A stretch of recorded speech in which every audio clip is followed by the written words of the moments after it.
আলহামদুলিল্লাহ আলহামদুলিল্লাহ মাশাল্লাহ আমার ছোট্ট সোনা গুড়িয়া। তো আমাদের বাসার নতুন সদস্য সে কিন্তু চলে এসেছে। তো তাকে দেখার জন্য এই যে আমরা সবাই রেডি হয়ে গিয়েছি। সে কিন্তু তার নানু বাসায় আছে আর তার জন্য যে নতুন জামা কাপড় কিনতে গিয়েছি। তো জামা কাপড় কিনে আসার পর আমরা সবাই মিলে রেডি হয়েছি। ভাবি কিন্তু তার বাবার বাসায় আছে।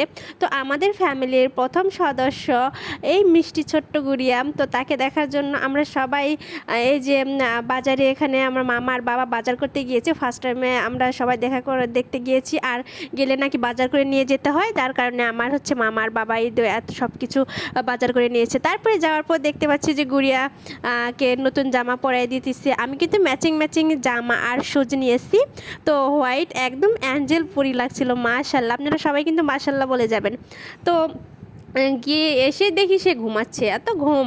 আসলে তার বয়স কিন্তু এখনও 1 মাসও হয় না। আর এই সময় প্রত্যেকটা বাবু কিন্তু ঘুমিয়ে থাকে। সারাদিনের মধ্যে মনে হয় 24 ঘন্টার মধ্যে তারা হচ্ছে 18 ঘন্টা ঘুমিয়ে থাকে। একটু খেলাধুলা করবে, খাওয়া দাওয়া করে তারপরে আবার ঘুমিয়ে যায়। আমি বাবুকে নিয়ে কোলে নিয়ে একটু বলছিলাম আমার হলো ছবি উঠিয়ে দাও, ভিডিও করে দাও। অনেক দিন পর বাবার বাসায় আসলাম হাজব্যান্ডকে নিয়ে। তো বাবার বাসায় এসে আমি হচ্ছে বাবুকে ভাবি কিন্তু এখন তার বাবার বাসাতেই আছে। বাচ্চা হওয়ার আগে কিন্তু বাবার বাসায় এসেছে। প্রত্যেকটা মেয়ে কিন্তু প্রথম বাচ্চার সময় তার বাবার বাসাতে যায়। আমিও বাবার বাসায় আসছিলাম।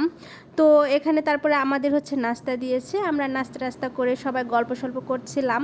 তো আমি, আমার মা, আমার বাবা, মামা, চাচা, আমার আপু, দুলা ভাই, আমরা সবাই এসেছি। তো অনেক দিন পরে কিন্তু আমার বাবার বাসায় আসলাম, প্রায় 6 থেকে 7 মাস। এর আগে এসেছিলাম যখন আমার হচ্ছে দাদিমা মারা গিয়েছিল। তখন অনেক দিন পর পর বাবার বাসায় আসা হয়, হয়তো 6 মাস বা 1 বছর এরকম। যেহেতু জামাইয়ের ছুটি খুব কম, ছুটি পায় না। আর আমি এত দূরের রাস্তা একলা তো আমি আসি না বাবার বাসাতে।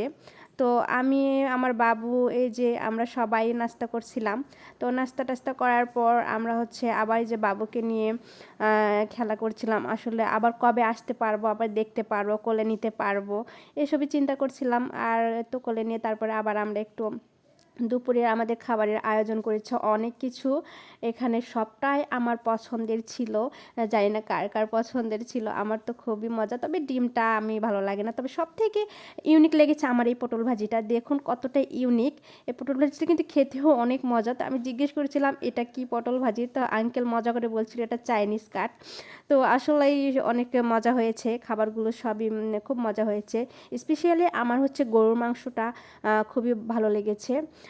তো এই তো আঙ্কেল আমাদের সবাইকে খাবার দিয়েছিল।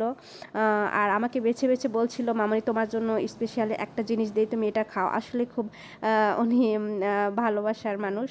তো তারপরে এই যে গুড়িয়া তার দাদুর কোলে বসে বসে আদর খাচ্ছে। দাদুর কোলে, তারপরে আমার আপু, তারপরে তার হচ্ছে দিদার কোলে, সবাই কোলে নিয়ে তাকে আদর করছে আর সে এদিকে কান্না করে দিচ্ছে। তো আজকের ভিডিওটা এই পর্যন্ত। সবাই ভালো থাকবেন, ধন্যবাদ।